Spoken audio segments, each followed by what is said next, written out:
The Kriya Tantra, which is also action Tantra, is the first of the four classifications of tantric literature according to the Sarma traditions of Tibetan Buddhism.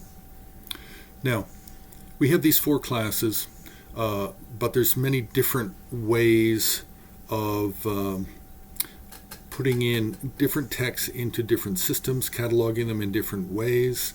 We also have the Nyingma system, which is different from the Sarma. That's the ancient ones, the old school, so-called, of Tibetan Buddhism.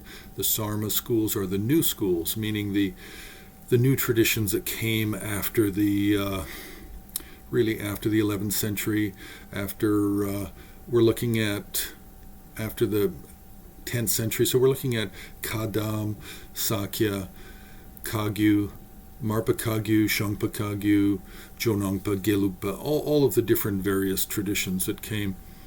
So with these new traditions, then there's a general understanding of a four category system of Kriya, Charya, Yoga, and Anuttara Yoga. For these four systems of cataloging the tantric texts, the Kriya and the Anuttara Yoga, the fourth class, they have the majority of texts. The Charya and the Yoga systems have very few texts in them. And really why there are four systems or four classifications is really they're trying to divide up the complexity of tantric theory. So the more complex or detailed or nuanced a particular text is, then it's placed into a higher classification until finally you get to the fourth class, Yoga Niruttara or Anuttara Yoga, two different words used for this class. Then you have the most complex, most supposedly advanced texts discussing tantric theory, meditation practice of the generation stage and perfection stage yogas, which are the two key elements of Buddhist Tantra system and Tantra theory. So, back to the Kriya. Now, the Kriya has a tremendous number of texts, and this is where we find a lot of the figures that are represented in art. So first of all, the Kriya is divided into three subclasses. They're divided into the Tatagata Family, Padma Family, and Vajra Family. And then each family is further divided into approximately 8 categories. We say 8, but sometimes there's not always text for that particular category. So the 8 categories, subcategories, are Buddha of the family, Lord of the family, Mother of the family, Ushnisha of the family, Wrathful Deity, Messengers, Bodhisattvas, and then Nagas and Yakshas of the family. So we have these 8 different categories.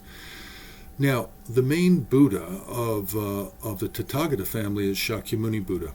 For the Padma family, it's Amitabha. For the Vajra family, it's Akshobhya. For the Lord of the family, for Shakyamuni, it's Manjushri. For Padma, Avalokiteshvara. For Vajra, it's Vajrapani.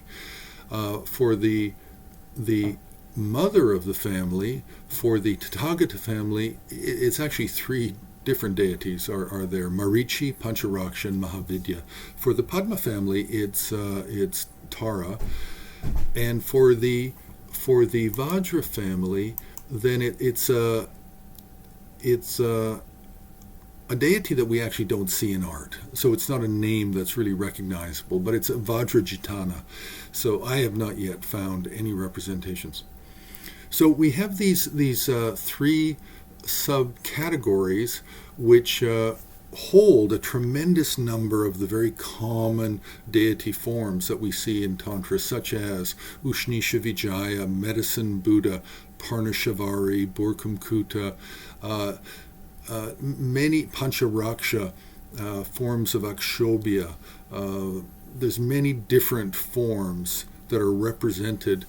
Now, most of them are transmitted using just a very simple initiation structure, and a very few of them use actually a large mandala structure.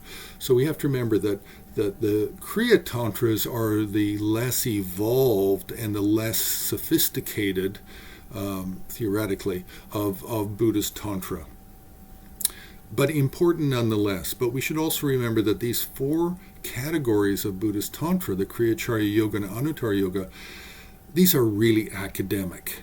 This is not something that really plays a role in any kind of understanding for ordinary Buddhist practitioners or for an ordinary appreciation or even an extraordinary appreciation of the art. The 4 tantric categories are very abstract and very academic.